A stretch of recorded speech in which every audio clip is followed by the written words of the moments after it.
নমস্কাৰ, মোৰ চেনেলৰ অন্যটি ভিডিঅ'লৈ আপোনালোকক পুনৰ স্বাগতম জনাইছোঁ।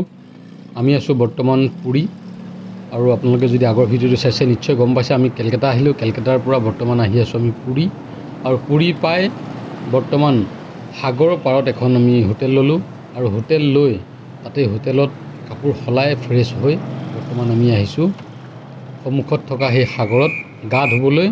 আৰু ল'ৰা ছোৱালীকেইটাই খুব উৎপাত কৰি আছে, গা ধুবলৈ যাওঁ, গতিকে সিহঁতক লৈ আহিছোঁ। লগতে আমিও সৰু সৰু ল'ৰা ছোৱালীকেইটাৰ লগতে আমিও সাগৰত গা ধুম বুলি আহিছোঁ। আৰু সাগৰৰ পৰিৱেশটো ঠিক এনেধৰণৰ, গোটেই বালিচৰ, আৰু বালিচৰৰ যথেষ্ট দোকান আছে, আৰু কাষতে দেখিছে সেইটো এটা উট, আৰু এই উটটোত কোনোবাই যদি পে'মেণ্ট কৰে বা পে' কৰি পেলাই এই উটটোত উঠি সাগৰৰ পাৰৰ বিচত ঘূৰিব পাৰে। আৰু আমি লাহে লাহে সাগৰৰ ফাললৈ আগবাঢ়িলোঁ। মই আগতো আহিছোঁ, 2012 চনত আহিছিলোঁ মা দেউতাৰ সৈতে, আৰু প্ৰায় 12 বছৰৰ পিছত এইবাৰ পত্নী আৰু ল'ৰা ছোৱালীৰ সৈতে আহিছোঁ। শাহুমা আহিছে লগত। সাগৰৰ কিছু দৃশ্য আপোনালোকে উপভোগ কৰক।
আৰু ইফালে দেখিছে মোৰ ল'ৰা ছোৱালীকেইটা ইতিমধ্যে বালিত গাঁত খান্দি সিহঁতে এটা বেলেগ এটা আনন্দ ফূৰ্তি পাই আছে। বালিত গাঁত খান্দি থাকোঁতে যিদৰে পানীবিলাক সোঁতত আহি যায়, সোঁতৰ পানী আহি সেই গাঁতটোৰ ভিতৰত পানী ৰয়, সেইটোৱে সিহঁতৰ আনন্দ।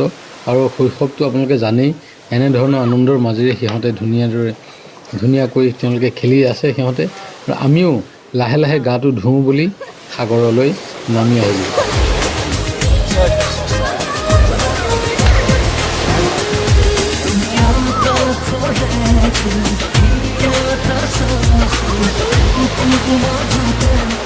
আৰু এইদৰে গা পা ধোৱাৰ পিছত আমি ৰুমলৈ আহিলোঁ। ৰুমত ল'ৰা ছোৱালীকেইটাক ধুনীয়াকৈ গা পা ভালদৰে ধুৱাই আমি ফ্ৰেছ হৈ খালোঁ, খাই অলপ ৰেষ্ট ল'লোঁ, টোপনি গ'লোঁ সকলো। যিহেতু দিনটো গোটেই ৰাতি জাৰ্ণি কৰি আহিছোঁ আৰু দিনত হ'লে গা ধুলোঁ, গতিকে অলপ ভাগৰ লাগিল। আৰু সন্ধিয়াৰ দৃশ্য ঠিক এনেধৰণৰ, আমাৰ বেলকনিৰ পৰা যি আমাৰ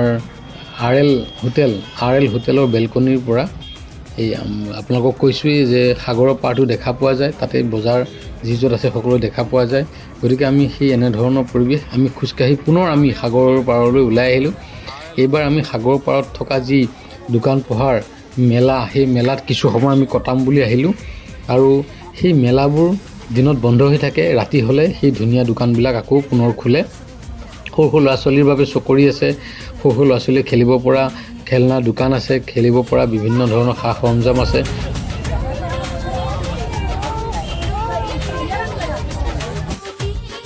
মোৰ সন্মুখত যিটো দেখিছে এইটো এটা চেলফি হাউচ। আপোনালোকে দেখিছে নিশ্চয় কি আমাৰ আজিকালি মেলাটো আহে, ইয়াতে আপুনি পে'মেণ্ট কৰিলে পাৰ পাৰ্চন 50 ৰুপিজ, মানে দুজন মানুহে যদি কিবা তাতে ভিডিঅ' কৰে তেতিয়াহ'লে 100 টকা দিলে তেওঁলোকে 30 বা 40 ছেকেণ্ডৰ এটা ৰীল তেওঁলোকে তাতে বনাই দিব। আৰু সন্মুখত এয়া দেখিছে সাগৰীয় মাছ কোনোবাই খাওঁ বুলি ভাবিলে ইয়াতে ফ্ৰেছ মাছ তেওঁলোকে ভাজি পেলাই আপোনালোকক দিব। এয়া চাওক, ধুনীয়া ধুনীয়া মাছ তেওঁলোকে সজাই ৰাখিছে। আৰু আমি অক্টোপাছো আছে, আৰু অক্টোপাছ আছে, কেঁকোৰা আছে, মুঠতে চি ফিছ বহুত আছে ইয়াতে। আপোনালোকে চি ফুড আছে, গতিকে খাওঁ বুলি ভাবিলে ইয়াত অজস্ৰ আছে। কিন্তু তাৰ স্মেলটো আমাৰ এটা খুব মানে ভাল নাপালোঁ, আৰু ৱাইফেও ভাল নাপালে। তাৰ এটা স্মেল আহি থাকে এনি টাইম। সাগৰীয় মাছ যিমান কেঁচা মাছ ৰাখি থয়, তাৰপিছত সেই কেঁচা মাছৰ পৰা আকৌ ভাজি থাকে, গতিকে সেই দুইটা সংমিশ্ৰণত এটা বেলেগ এটা ধৰণৰ গন্ধ ওলাইছিল। গতিকে আমাৰ ভাল নালাগিল। আমি লাহে লাহে সেইখিনিৰ পৰা আঁতৰি যি খেলনাৰ দোকানবিলাক আছে, খেলিব পৰা যি সুবিধা আছে, সেইফাললৈ আমি আগবাঢ়িলোঁ। আগবাঢ়ি এনেদৰে আমি আগবাঢ়ি গৈ আছোঁ। মোৰ সন্মুখত আৰু এটা চেলফি হাউচ দেখিছে। এইবাৰ আমি এই চেলফি হাউচটোত আমি পতি পত্নীয়ে এবাৰ এটা চেলফি ল'ম বুলি ভাবিলোঁ। আৰু চেলফি গানত এই ঠিক এনেধৰণৰ আমি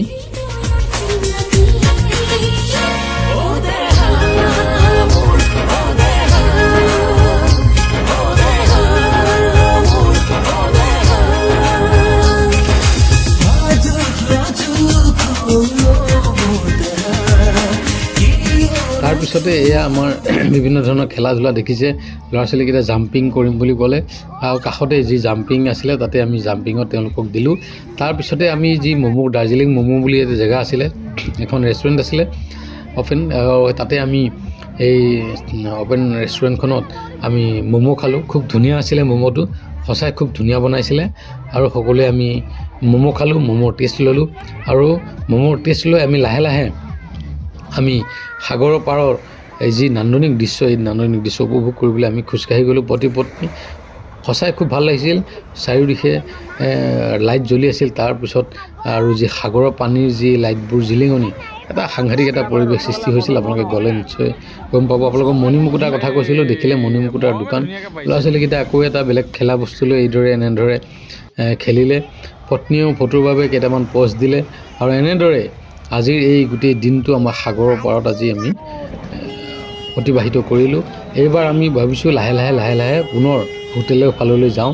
তাৰপিছতে আমি এখন সৰু ষ্টলত চাহ খালোঁ, মিঠাই কিনিলোঁ। এনেধৰণৰ প্ৰত্যেক 2-3খন দোকানৰ মূৰে খাজাৰ দোকান পাব, কাৰণ পুৰীত খজাৰ কাৰণে বিখ্যাত। খাজা বুলি যিটো কওঁ আমি মিঠাই, সেইটো বিখ্যাত। গতিকে আপোনালোকে পাব। আৰু ঘৰত আহি আমি পুৰি, এয়া হ'ল কণীৰ জোল তৰকাৰী, এয়া জোল অকণ ল'লোঁ।